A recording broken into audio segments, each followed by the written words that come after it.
Hey, Hey, how can you you hear me? doing? Yep, I can hear you. Great. Outside? No, I'm just at McDonald's right now. Okay. Sorry. I thought it was later than the call was later than Oh, okay. this. It's Well, all good. I'm fine. okay. I can talk. Okay. So, so let's just get started right away since you're at McDonald's and everything. All right. So what? So welcome, Zach. How are you doing? Thank you for being on this call. Yeah. No, good to be here. Thanks for having me. Yep. So Zach here is a 16-year-old tech entrepreneur who raised more than $1 million for his startup Frenter, and also he was recently featured on CBC for a TV interview. So the first question I have for you today is, what is Frenter, and what is it that you're building? Yeah, sure. So yeah, just turned 17 actually. So Wait, now 17. wait, Zach. Yeah. We need to have. I should be able to see your face though. It's turned off. Oh, All right. So, so starting over. So, hey Zach, how are you doing? Good. How are you doing? Good. So Zach, we have here is a 16-year-old tech entrepreneur who raised more than $1 million for his startup Frenter, and also he was recently featured on CBC for a TV interview. So the first question I have for you is, what is Frenter and what is it that you're building? Yeah, sure. Here, I'm going to move it a little bit closer so you can hear me now. Um, Basically, what Renter is we build infrastructure for the rental industry. So it's really big problem, and so we broke it down and said, okay, what are the first problems that we can solve for in the space? And we settled on asset management to start. So we're an asset management solution for equipment rental companies. Basically, we help them better manage their equipment, better track it, better maintain it, and make more money, save more money, that kind of stuff. Hmm. And how did you develop Frenter from just being an idea to the current stage? Yeah, I mean it's been an evolution. So we started with a peer-to-peer marketplace. Back then, you'd rent things like bikes and tools and that kind of stuff, and then it evolved. We got a couple 100,000 items on that, a couple thousand users, learned a lot from that, but then realized there's a better opportunity to help businesses as opposed to people. So pivoted the business, raised a little bit of money, grew that, raised some more, and then now we're at a couple $1 million raised. Yeah, I guess we continue to evolve and learn every single day. So, How did you get the initial user though before you raised the funding? yeah, I mean, I raised 80K in an angel round to develop the first idea. So we did that seed capital because I wasn't technical back then. Needed to pay somebody to develop our product. So that's what we did originally, and then went and when we pivoted and moved forward B2B, we also raised more money. So we never bootstrapped. We tried to stay very lean in capital, like we can go and raise millions of dollars, which is just an idea, but when raise money in stages to develop things. Hmm. So, what have you been since you were much younger? Were you a troublemaker, a good student, or what kind of person would the world have called you? Yeah, I mean, definitely like a class clown Hmm. type person. Definitely yeah, troublemaker. Got in trouble a lot for not messing around or not listening and not paying attention. I work a lot, write a lot, in class, doodle a lot and be distracted by other things. Hmm. So get in trouble for that. All right. So even the entrepreneurial ones, a lot of us just think about it when we're that young, and then just think like, I'll do that after college, this and that. I'll do that after I do certain things. But what made you jump onto this path so early? I mean, I think it took levels, like I said. So when I raised my first money, I didn't leave school. I didn't leave school until I was trying to raise ours pre-seed round, and then we raised about 270K pre-seed. So yeah, it was in stages, and I don't think the commitment level continues now full time. But it's staggered. That you don't jump. Generally speaking, that you shouldn't jump full into an idea before you've at least validated it. Have a base for yourself. So. Yeah, you said you got the capital first, and then you hired a developer to develop the initial version. But I'm wondering, like, how did you build up that initial credibility to get the money from investors? Yeah, yeah. So initially raised from a couple angels, raised from I think the initial concept was it was first getting some money from friends and family, so a small amount of that. Angel round with friends and family. Then went that group, okay, got an idea. I have a business plan. I know what I'm doing. Then went out and raised the rest of the money. So I think it's definitely tricky. Not everybody has a network of people that they can reach out to and at least get I used to talk and with my father and bounce ideas off of him, right? Not everybody has someone that is willing to do that. Our parents at the time were people that are willing to support them that way. So I think that was definitely something that was very important right in the beginning for sure. Hmm.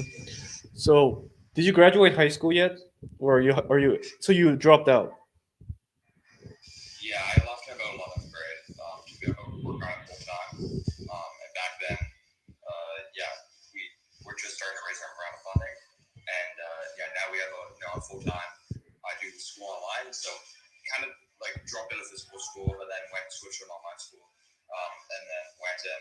We work from our office downtown every day. Hmm. Are your parents supportive of everything you're doing right now? Like you dropped out and everything, so are they fine with that? Yep. Yeah, I mean they have to be. Hmm. Instead, let me do it, right? Now that you raised some money, they're like, okay, you could go on. Maybe. Yep. All right. So if there's any, what has been the downside of getting started as early as you did? Yeah,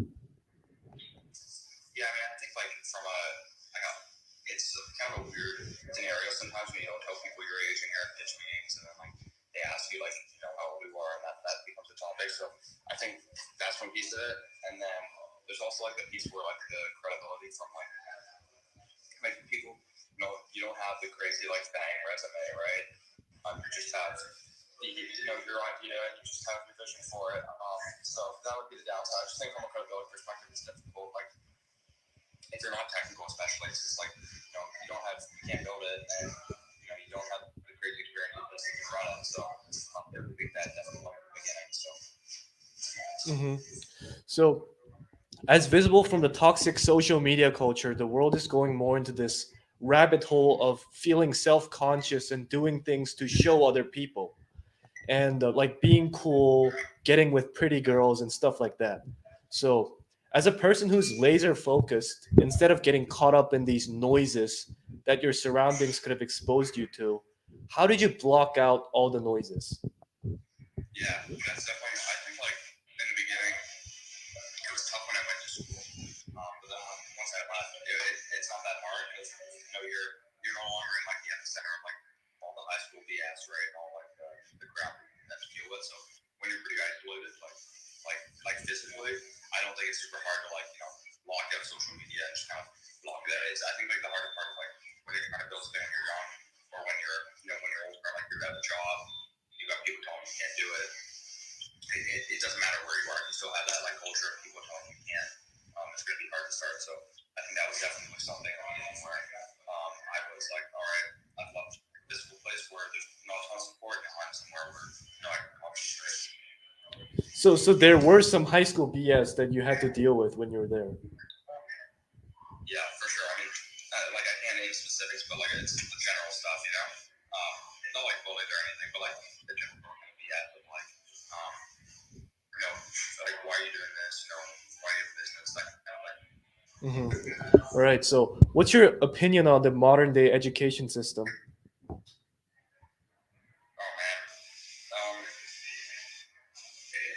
I think there's a lot of room for improvement. I've heard like okay, we gotta do like all one-on-one. I disagree with that. I think like we need to get a place where you have like a bunch of puzzle pieces, and you can kind of sort it into a custom curriculum that's designed for like special to like each student, but it doesn't have to be unique. If that makes sense, like if you have 10 different things that people can do, and you can mix and match them until you got something that's pretty well tailored to everybody. I think that'd be a better way to do it. Let people have more flexibility with the classes. Don't pigeonhole everybody. Mm-hmm. So, lastly, what's your future vision and how do you want to influence the world in the long run? Yeah. I mean, right now it's like I said in the beginning, we have this big vision for what we want to build. And we have a very small piece of that right now. Now we got to keep expanding and growing that. And then after that, it's find other industries that are interesting. I love industries that are old, maybe outdated, but are big and have lots of potential. So yeah, what I want to do is continue to innovate those. Mm-hmm. And lastly, what's your go-to reach tool? Like talking to people, like sales tool, like LinkedIn network. I'm talking. Yeah, LinkedIn network is it. I have that's where I have the most connections and following, and it's good for when I want to post something, when I get a job, I'll do a post and like some sharing an exciting update about Printer, and then putting the bottom hey, one for us. So it's good for recruiting, it's good for everything. Hmm. Talking from more like a realistic standpoint, like with money wise, because you raised all this money, a lot of people they're not in the startup world. They're like, okay, when you get this investment, that guy's rich now, but that's not the case. The investment money is for the company. So how are you balancing that? How are you balancing your own money that goes into your own pocket and then the investment company that goes into the company? Yeah, I mean, like, look, you gotta I think you shouldn't be paying yourself market salary ever, like at a startup, because if you're getting paid market, it means you're exiters.